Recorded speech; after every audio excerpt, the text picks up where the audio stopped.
अजून 70चं म्हातारं 85 वाचित आहे. 75चं म्हातारं दिंड बाबा किती झाले? 85.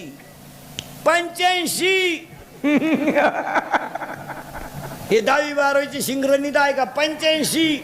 8व 5 85. याला 22ला बीपी. याची ते कारण आहे का मारा? ही जुनी जी शरीर आहेत. आता ही आजीबाई आहे, एवढा मोठा परपंच केला ना, तसा नाही केला मारा. चुलीवरची भाकरी, लवकर उठणं, जात्यावर दळणं, चुलीवरची भाकरी, मुलीवर संस्कार, मुलावर संस्कार, गरिबीत राहणं, 3 रंगाचं लुगडं नेसायचं. पण मुलगा शिकलाच पाहिजे. आता त्यांची मुलं जी मोठी झाली ना, आता आपण शिकवतो म्हणजे फुकट शिकलो का? आपल्या आई वडिलांची पुण्य आहे. काय होतं आपल्याला? काय होतं? आता तुम्ही मी गरीबाचेच. काय होतं आपल्याला? 7वी पर्यंत पाटी होती आम्हाला. तिला साठा नाही, नुसतं खापार. बरं, पाटी फोडितो म्हणून घरचे पत्र्याची घ्यायची, पेन्सिल मोडायची, पण अक्षर ओठत नव्हतं. आणि दप्तराची पिशवी म्हणजे खताची गोण. तिच्यात काय दप्तर होतं का? चिचुके, बोर, कवठ, जांभळ, इटी दांडू. आणि कमराला पट्टी नाही, करगुट्याला लाकूड. भूक लागली का आट्टा चालवायचा, जेवला का आट्टा उतरायचा. आणि अंडरपॅन्ट तर नवी पोत नाही, अख्खा मोकळा कार्यक्रम. असं दिवाळीच्या सुट्टीत वड्याला पाणी राहायचं पहिलं फुल. आखी पोरं आंघोळीला कुठं? वड्याला भोंगळी. शेड्या वड्याच्या काढाला मंडळी पाण्यात. वाळूत पसरायचं आणि तापलं का परत पाण्यात. तवर जर घरचे आले चड्ड्या वड्यालाच, अख्खी भोंगळी गँग पळायची गावाला. महाराज, तुमच्या माझ्या घरात गरिबी होती, पण विचाराची श्रीमंती होती. आपली आईच काशी होती आणि आपला बापच पंढरपूर होत. देवळा पुढं कोणी तंबाखू काढली तर पोरग तंबाखू टाकून देत होत. माणूस आलो आता एवढे आवला देत आमच्या पुढे येत्यात. राती कुठं होते? राती नदीला होतो, आता वड्याला चाललो.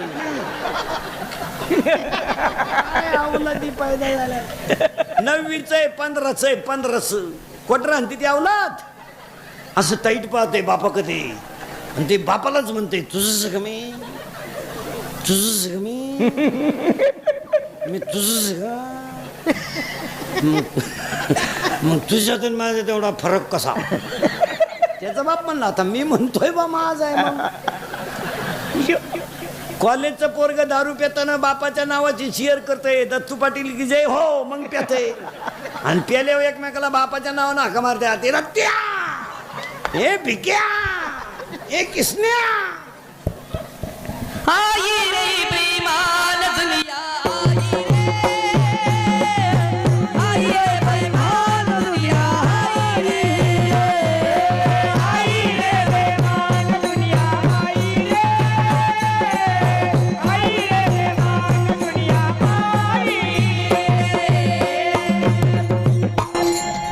पंच्याहत्तर, 65, 60, 85, 100 सगळे ठणठणीत. 22, 24.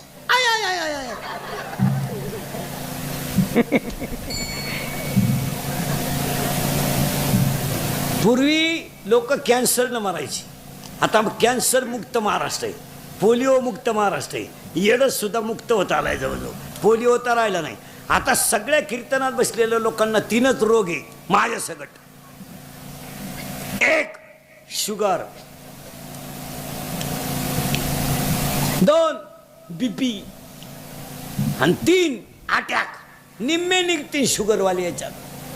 चहा राखेल दे, पण चहा नको, राखेल दे गालाच भर. आता म्हाताऱ्या माणसाची शुगर वाढली तर ठीक आहे. 22च्या आणि 24च्या पोराला शुगर वाढायचं कारण काय माहिती का? शिकलेले लोक नीट आहे का? ही अवलाद 17ला क्वार्टर पेते.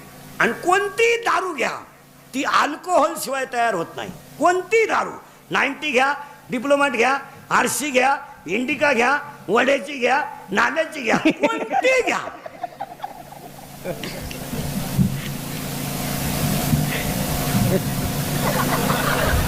आणि यांना ती फुकट मिळती. रॅली अर्धा लिटर पेट्रोल टाकून रॅली निघली झेंडा लावून. तिकून येताना पेट्रोलच संपलं.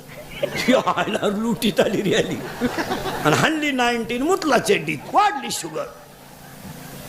शुगर वाढायचं हे कारण एक भयानक. 2 बीपी वाढायचं कारण. बीपी का वाढतो मला? मागचं उकरीत जाऊ नका. आता आपल्या पोराला जर आपण सांगितलं ना आपल्याला 9वी पर्यंत अंडरपॅन्ट नव्हती, ते पोरगा आपल्याला काय म्हणतं माहिती का? पप्पा तो दरिद्री काळ होता. आपण दरिद्री ठरलो, ते शहाणं ठरलं. जुनं उकरायचं नाही. प्रियशीचं जमलं म्हणून याची छाती धडधडायला लागली. का? अस्वस्थ वाटायला लागलं मला. अस्वस्थ. असे 3 मेले. तो 4था नंबर आहे. तू का डोक्याला ताण करतो बाबा? हा. 3रं कारण बीपी वाढायचं.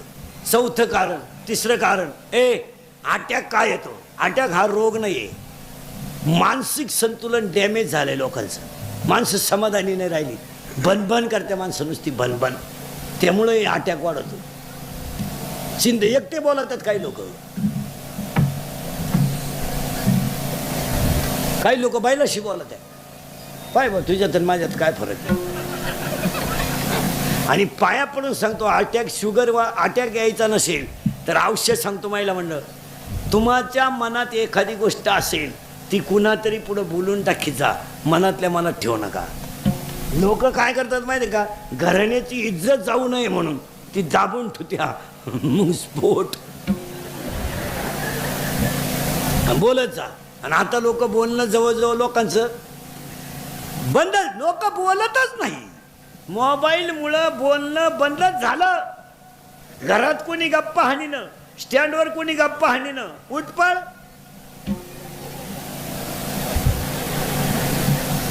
कानात 2 वायरी. हँडफोन का काय? हेडफोन काय? मोटरसायकलवर 2 अवलादी चालल्या. एकाच्या कानात एक, पुढच्याच्या कानात एक. गाणं लावलं, हँडल पिळला, मूठ पिळली. गाणं लागलं, बाबराव आला, कुत्रा आडवा आलं, वायर गुतली, मिळालं. 2 स्टँडवरच बसत आहेत येडे. काही काही पोरं पहा तुम्ही महाराज मोबाईलवाले येडे बाबळीत बसत आहेत अंधारात. कानात वायरी. दोघांची खत गाडी निघून गेली. बोलायचंच नाही. 1,20,000 गेला आणि फोन आला. मग चैन तर खोलाव का नाही?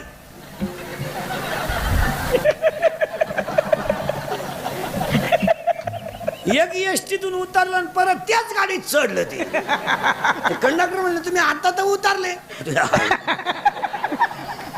एकानं भात खाल्यावर वरण मागितलं. पागल झाली लोक. एकानं मोटरसायकल हालवर आला आणि मोबाईल याच्यात गुथावला आणि गाडीच वरात दिली. दुसरीच्या वाट्यावर लावली आणि घरी गेला. घरचे म्हणले इकली का काय? त्याच्या गावाट्यावर दिसत बदली झाली. एकानं मागच्या आठवड्यात कांदे लावायला बाया घेतल्या. 10 बाया घेतल्या. 300 रुपये रोजानं. 3,000 रुपये द्यायचे बायांना. एक तर पाणी नाही. रोप उपटून बिपटून बाया बसेल होत्या बांधाव.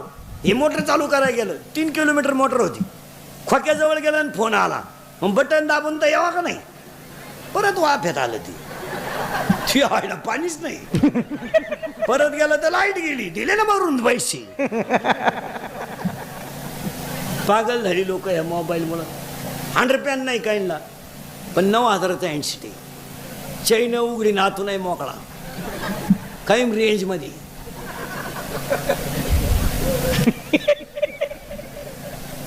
भंगार.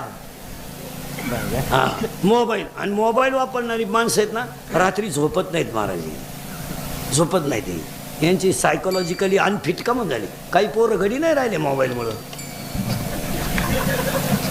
रेंज गेली त्यांची. व्हायरस आला त्यांना. व्हायरस. ती बॉटल चाळीतात दुसऱ्याशी बॉटल.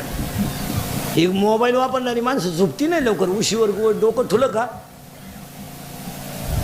आणि मग ते चित्र पाहायचे, ते मेसेज वाचायचे, ते अर्धाले चित्र. तेच नेमकं डोक्यात घुसात. झोपलं तसंच. निम्या रात्री गोदडी फाडली त्यानं. त्याचा बाप म्हणला मागच्या आठवड्यात खाट मोडली, आता गोदडी फाडली. त्याच्याही म्हणली सावध व्हा, नाही तर उद्या बरोबर तुम्हाला फाडीन तो. आणि अटॅक यायचा नसेल तर बोलत जा एक, आणि दुसरी गोष्ट हसत जा, हसत जा. हसायला पाहिजे. सगळ्या रोगावर एकच औषध, हसणे. माझं कीर्तन ऐकलेल्या माणसाला 6 महिने मी सर्टिफिकेट देतो, अटॅक येऊ शकत नाही. मोकळा होता तो, एकटा हसतो घरी गेलो. आणि जी माणसं मोठ्यानं हसतात ती सज्जन असतात, आणि जी गालात हसतात प्युअर मुख्या माझ्याची महाराज, प्युअर मुख्या माझ्याची लय धोकादायक माणसं. आणि जी माणसं मोठ्यानं बोलतात ती सज्जन असतात, आणि जी हळूच बोलतात कामच दाखवतात. जी माणसं तब्येतीत जास्त असतात ती डोक्यात कमी असतात. म्हणजे ज्या भुईमुगाला पाला जास्त असतो शेंगा कमी असतात. मेखा आहेत माणसाच्या, मेखा. ज्या माणसाच्या मेखा असतात. माणसाची बायको गुरी नसावा, गुरी बायको करू नये, कधीच करू नये. फुकाट मिळाली तरी करू नये. करून करायचं काय, उन्हात न्यावं तर लाल पडती, आणि लाईट गेली तर फॅन खाली उडी हाणती. काय बोलते बायको सावली पाहिजे, वांगे लावाया चालत तीन, शिंगड्या निवडाया चालत ती. ज्यांनी ज्यांनी लय गोऱ्या बायका केल्या त्यांच्या बायका निघून गेल्या, आणि मग ते आले काकड्याला आमच्या बोखंडी वाळवंटा.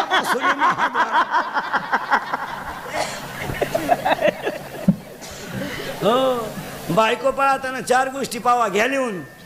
सांगू तरी काय काय. एक, बायकोच्या नाकाचा शेंडा सणसणीत असावा. बायको कशी असावं पण नाक खास असावं, नाही तर बायको इतकी स्मार्ट.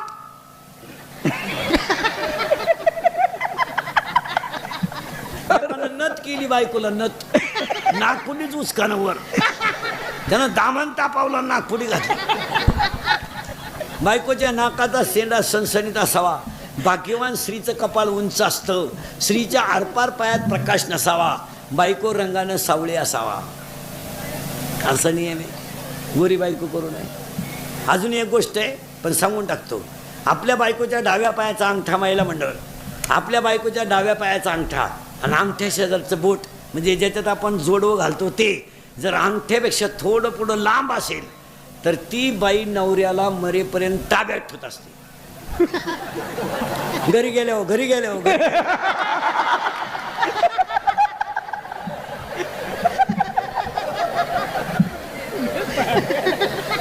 तुम्ही का लगेच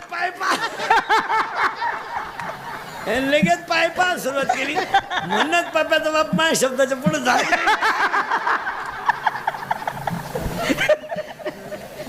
सावध बायको. रुईमध्ये संध्याकाळपर्यंत तुम्ही 1 एकर जमीन घेऊ शकता, पण बायको मिळू शकत नाही. बायको सपनात सुद्धा आणायची नाही जी मंडळी राहिली त्याने. आता याची कारणं आहे का? शिकलेले लोक आहे का? आपण म्हणतो मुलींची प्रगती प्रत्येक क्षेत्रात का झाली, आणि झालीच, आणि व्हायलाच पाहिजे. का झाली? उत्तर, मुलीकडं अभ्यासासाठी एकाग्रता आहे. 2, मुलीची कष्ट करण्याची तयारी आहे. आणि 3, तिला मान अपमान पचवण्याची ताकद आहे. एकदा नापास झाली ना चाचणीला, ती जोर लावून अभ्यास करते. लय मार्क नाही पाडणार पण पास होणार. म्हणून मुलगी तहसीलदार आहे, मुलगी कलेक्टर आहे, मुलगी प्रांत आहे, मुलगी खासदार आहे, मुलगी आमदार आहे, ही ट्रॅक्टर ड्रायव्हर आहे, पिकअप ड्रायव्हर आहे. मग यांच्यावर हे दिवस का आले? अभ्यासच नाही. बायको नाही मिळणार. आता तुम्ही जे राहिलेले पोरं, तुम्ही तो नाच जवळजवळ सोडून महाराज 10 वर्षापूर्वी 10 वर्षापूर्वी एक कडक टोप्यावाले आहेत ना बागायतदार, लई फुगीर, हा, यांच्या लोक पाया पडायचे, आपली पोरगी करा. तो दरोडेखोर काय म्हणायचं माहिती तवा, तुम्ही कुठं आम्ही कुठं, हे कसं शक्य आहे? तुमची जमीन आणि आमचा उकिरडा सारखाच. कोण म्हणायचा? पोऱ्याचा बाप. अशी जिरली, शपटापासून गार पडलं पोराच्या बापाला. आता ते बळच पुरीच्या बापाला म्हणते राम राम, तुम्हाला यंदा नाही. यंदा नाही तो तिकडे देवाला सोडा म्हण नको. मग पोराचा बाप म्हणतो टच करणं आपलं काम आहे. तो म्हणला टच नको धक्का नको, तू यंदा नकोच. आता पुरीच्या बापानं इंद्रिकेचं कीर्तन ऐकल्यामुळं ते हुशार झाले. आता ते आता काय म्हणते माहिती का, मी असा आहे बा मोकळा. अख्खा आपलं. म्हणजे 2-4 वर्षाचे एवढे लग्न झालेत ना, टोटल लग्नाचा खर्च आता पोराचा बाप करतोय. पुरीचा बाप आता खिशात हातच घालीत नाही. हा, मस्त नवे कपडे घालून कार्यालयात हिंडतो भरपूर. जेवा लय दिसणं नालायक सापडलाय आणि पोराचा बाप हातात धोतार धरून पोरं पाहून वाढा. बायको नाही, तहसीलदार मुलगी, कलेक्टर मुलगी, प्रांत मुलगी, SP मुलगी, आता लग्न न झालेले पोरं. तुम्ही तो विषय जवळजवळ तुम्ही आता युवक कार्यकर्ते व्हा. सीझन आहे आलाय आता. 2-4 महिने काय भ्याव नाही. बायको नाही, बायको नाही मिळणार तुम्हाला. तुमचं मिटलंच. आता तुम्हाला एकच पर्याय. आता मोबाईलच्या स्क्रीनला कोणता तरी फोटो ठेवणे, झोपायच्या टायमाला पाहणे. नाही झोप आली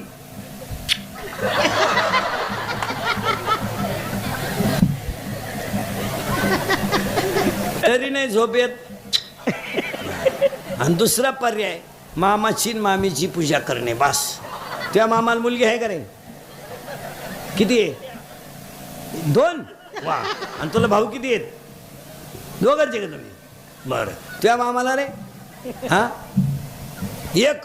आणि तुला भाऊ 2 आहे. बहीण आहे का? भाऊ नाही तुला? कल्याण. त्या मामाला रे लाल शर्टवाला 1. आणि तुला भाऊ? अति कल्याण. त्या मागचा दाढीला हात लावेल. त्या मामाला रे काळ्या शर्टवाला नाही. त्या नाही का मामाच लगीन झालं नाही. मामाच मोकळा हिंडतोय. वाईट दिवस सांगा. जाऊ द्या बसलेले माणसं. महाराज माझं कीर्तन महाराज म्हणून कधी ऐकायचं नाही. महाराज उलथू द्या मारू दे तिकडे. महाराज कीर्तन संपल्यावर का मरण. तुमचा म्हणून ऐका आणि तुमचा मुलगा म्हणून ऐका. ते सत्तेचे. थोडं कानाला वाईट आहे पण सत्य आहे. आणि सत्य ऐकायला थोडासा त्रास होतो पण ते सत्याचे. काळ अतिशय वाईट आहे. थोडं मागं जाऊ आपण.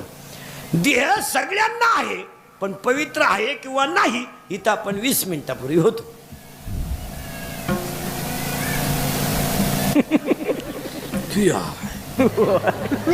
तुम्हाला नाही सुधारायचं. माझ्या तोंडातलं 20 मिनिटापूर्वी वाक्य होतं देह सगळ्यांना आहे पण पवित्र आहे किंवा नाही. म्हणून मी महिलांना प्रश्न विचारला होता उपवास करावा किंवा नाही. आणि तिथून आपण बाजूला गेलतो.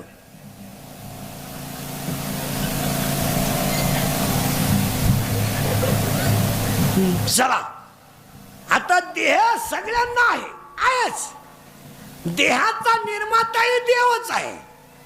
पण ऐका आता वर्गात मुलं 30 आहेत. प्रश्नपत्रिका एकच आहे. तपासणाराही एकच आहे. प्रश्न सारखेच आहेत. पण एका पोराला 35 पैकी 25 आहेत, एकाला 20 आहेत, एकाला 15 आहेत आणि एकाला 5 आहे. हा फरक का? प्रश्नपत्रिका एक, तपासणारा एक आणि सगळ्या प्रश्नांची उत्तरं सुद्धा सारखीच आहे. मग आता प्रश्न पडलाय एकाला 5 मार्क का पडले, एकाला 15 का पडले, एकाला 25 का पडले? उत्तर ज्याने चांगला अभ्यास केला तो 25 ला आहे, ज्याने मध्यम अभ्यास केला तो 15 ला आहे आणि ज्याने केलाच नाही तो 5 ला आहे. म्हणजे तो नापास आहे. जसं तुमच्या मागच्या जन्मीचं पुण्य उत्तम असेल तर तुम्हाला नरदेहात येऊन भजन करता येईल. मध्यम असेल तर तुम्ही नरदेहात येऊन संसार चांगला करू शकता आणि काहीच नसेल तर जन्माला येऊन समाजाला मातीत घालू शकता. हा 3रा गुण आहे. शाळेतले पोरं असले तर उत्तर द्या पटकन. शाळेतले पोरं बर्फाचा गोळा स्थायी द्रव का वायू? शाळेतले पोरं पुरी पटकान हे पुरे हो बर्फाचा गोळा स्थायू द्रव का वायू खाली मोठ स्थायू सावध राहा शाळेतले पुरी बर्फाचा गोळा स्थायू द्रव का वायू स्थायू तापवला द्रव वाफ निघली वायू मग बर्फाचा गोळा स्थायू आहे बर्फाचा गोळा वायू आहे बर्फाचा गोळा द्रवही आहे मग याच्यामध्ये रजगुणही आहे तमगुणही आहे आणि सत्वगुणही आहे पुरावा आता पुरीनं उत्तर द्या पटकन नळाला पाणी आलं एवरे ए, ती मागशीला सांगते ती गप्पा ती पाहिजे मागची तुला पास नाही वाजलं ए पुरीनं पटकन उत्तर द्या नळाला पाणी आलं लय सावध राहा बरं का नळाला पाणी आलं हांड्यात भरलं हांड्यातलं पाणी कळशीत भरलं कळशीतलं पाणी तांब्यात घेतलं तांब्यातलं पाणी ग्लासात घेतलं आणि ते आपण प्यायला सुरुवात केली पाण्याचा आकार कोणता परत ऐका प्रश्न हांड्या नळाला पाणी आलं हांड्यात घेतलं हांड्यातलं पाणी कळशीत आलं कळशीतलं पाणी तांब्यात आलं तांब्यातलं पाणी ग्लासात आलं ग्लासातून आपण ते पाणी पिलो पाण्याचा आकार कोणता पाण्याला आकार नाही सगळे नापास उत्तर ऐका नीट पाण्याला आकार नाही असं उत्तर नाहीये पाण्याला निश्चित आकार नाही हे उत्तर आहे निश्चित शब्द नसलं का उत्तर फेल का हांड्याचा आकार पाण्याचा आकार हांड्याचा आकार पाण्याचा आकार कळशीचा आकार पाण्याचा आकार तांब्याचा आकार पाण्याचा आकार मग जगात देव एकच आहे सगळे बसलेले माझ्या समोर हांडे आहेत जसा आकार तसा देव जसा भाव तसा देव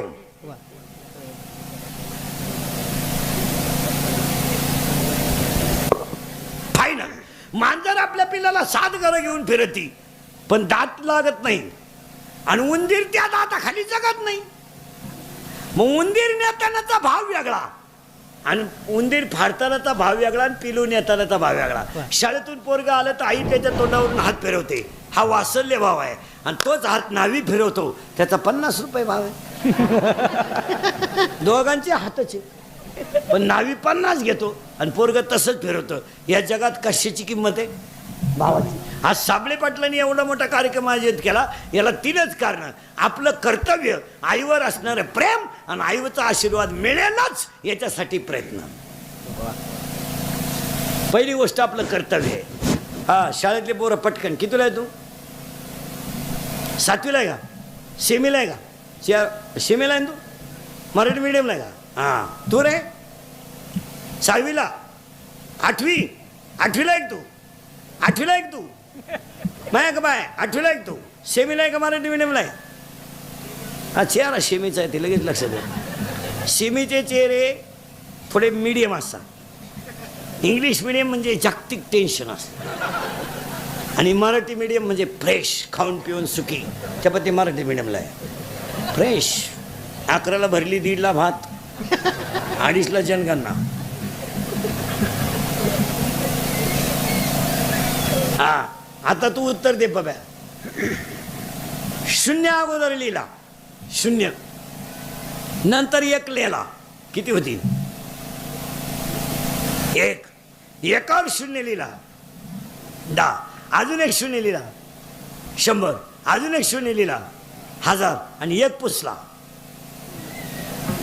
एकावर 0 लिहिला की त्याची किंमत 10 पट होते पण 1 पुसला तर त्याची किंमत 0 होते ज्याच्या पाठीवर आईबापांचा आशीर्वाद आहे त्याच्या पुण्याची किंमत 10 पट होते ज्याने आईबापांचा छळ केला त्याचं वाटोळं होतं फायनल सोपे आकडे सांगितले म्हणजे ध्यानात येतो लोकांच्या लय पोथ्या नाही वाचायच्या 9,000चा बोकड कापला देवाला आणि देवाला काय व्हायला नख्या आता ही लोक देवाला नख्या का वाहतात ते शिजत नाहीत ते शिजले ना देव वासवच मिळाला काच काय आलं हे फक्त दाखवितात लोक महाराज नाही तर काय आलंय मग त्याचं उत्तर आहे का आई काय भानगड असते सुशिक्षित मंडळी नीट ऐका आणि या साबळे परिवाराचा आदर्श घ्या एवढा मोठा 16 ज्ञानेश्वरीची तुला आणि एवढं मोठं अन्नदान आता महिला मंडळी एक वाक्य ऐकाल का अख्ख्या कीर्तनात मी तुम्हाला 1 शब्द तरी बोललो का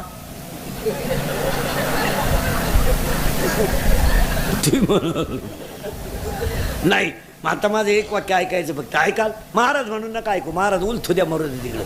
महाराज कीर्तन संपलं का मरा ना. पण तुमचा मुलगा म्हणून एक वाक्य ऐकाल का? तुम्ही तर बोलायच्याच बंद झाले. ऐका, एकच वाक्य सांगणार तुम्हाला मी. लय पारायण करू नका, लय पोथ्या वाचू नका, लय देवांना बोंबलं धेडू नका. एक वाक्य पाया पडून फक्त तुमचा मुलगा म्हणून ऐका. ईश्वरासारख्या सासू सासऱ्यांना मरेपर्यंत घरात माणसासारखं सांभाळा. जगात ते सगळे देव तुमच्या घरात. बस.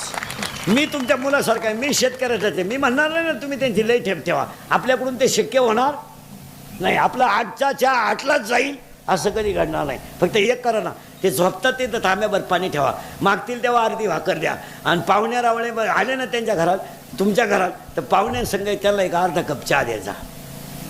म्हणतो एकच गोटे देत जा, पण पाहुण्यात देत जा. तसं वाटलं तर देऊ नका एखाद्याशी, तुमच्या मूडवर राहा, पण पाहुण्यात देखत जा. म्हाताऱ्या माणसाला जर तुम्ही अपमानाचं वागणं दिलं ना तर फळं लई वाईट आहेत. त्यांना माणूस म्हणून जगू द्या. तुम्हाला देवाची गरजच नाही. काय मत आहे तुम्ही? आता पोरींसाठी 3 वाक्य सांगतो, मग यांना सांगतो. पोरीनो ऐकाल? तुम्ही तर बोलायच्याच बंद झाल्या. एक, पोरीनो सर्व्हिसला लागेपर्यंत लग्नाचा विचार करायचा नाही, कधीच नाही. किती लेट होऊ द्या, काय फरक पडत नाही. कारण ऐका, कारण ऐका पोरीनो. ऐकू राहिल्या का? कारण ऐका पोरीनो. तुमच्या जीवनाची मजा आहे ना आज, ती फक्त तुमचे आईन बाप जिवंत आहे तोपर्यंतच आहे. एकदा आईन बाप गेला ना, हे भाऊ बिऊ हे फक्त पत्रिकेत छापायचे महाराज. आपल्या भावाच्या घरातून सोन्याचा धूर निघू द्या, काही घेणं नाही. त्याला कोण लागते? आई लागते. आपल्याला चांगलं जगायला कोण लागते? आई लागते, बाप लागतो. नातू माझा दिवाळीला आला नाही ना तर 3 वेळा हातपाय आपटणारी फक्त आजीची, आणि आणाय जाण्यासाठी उष्णे पैसे भाड्यानं मागणारा फक्त बापच आहे. मामाचा अजून फोन आला नाही. आलता का तुझ्या मामाचा फोन दिवाळीला? नाही, नाही येणारच नाही भाऊ. मामा रेंज मध्येच नाही. मामा कवरेज क्षेत्राच्या. मामा माग व्यापलं ये. थोरली मेवणी बाळातपणाला आली, धाकटी परीक्षेला गेली, मग का निकाल घेऊन येते का काय? तिचा तपास लय अडचणी. नाही नाही, त्याला आईच लागते. म्हणून मुलींसाठी एक वाक्य सांगतो. पोरीनो, हाताला घड्याळ नसलं ना बापाला चालतं. आणि कीर्तनकार भजने ध्यानात ठेवा.